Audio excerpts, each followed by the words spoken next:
L'entreprise d'UPC & Co à Rumilly. Ici, dans cette société de plus de 500 salariés, 4 femmes occupent des postes stratégiques au comité de direction, avec à sa tête Madame la Présidente Carole Dupessé.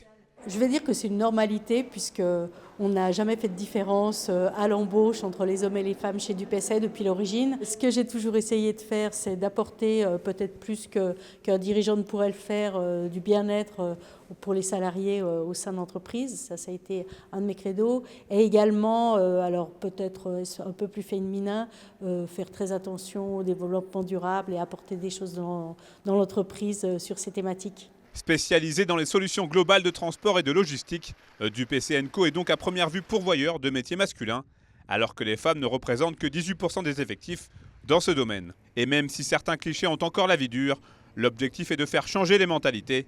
Exemple avec Sandrine Ray, une des 10 conductrices de la société au Savoyarde. Ça fait 13 ans, étant petite, j'avais vu les camions passer et je m'étais toujours dit un jour, j'en conduirai un.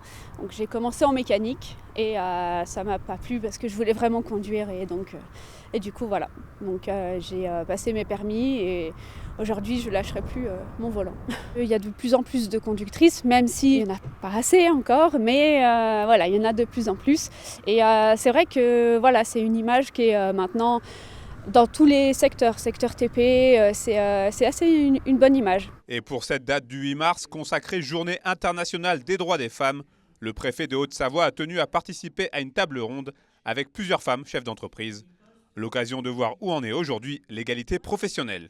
On a deux manières de voir les choses. On a encore par exemple des inégalités hommes-femmes importantes sur le plan salarial, sur le plan aussi des postes occupés dans les entreprises. Soit on le voit de manière plus positive en voyant le chemin déjà parcouru et on voit bien en tout cas que cette question elle est désormais dans toutes les politiques de gestion des ressources humaines, dans un contexte en plus où le monde du travail est confronté aujourd'hui à la recherche de ressources humaines. Malgré toute cette bonne volonté, force est de constater que le chemin est encore bien long, car selon l'ONU, l'égalité entre les femmes et les hommes ne sera pas atteinte avant au moins 300 ans.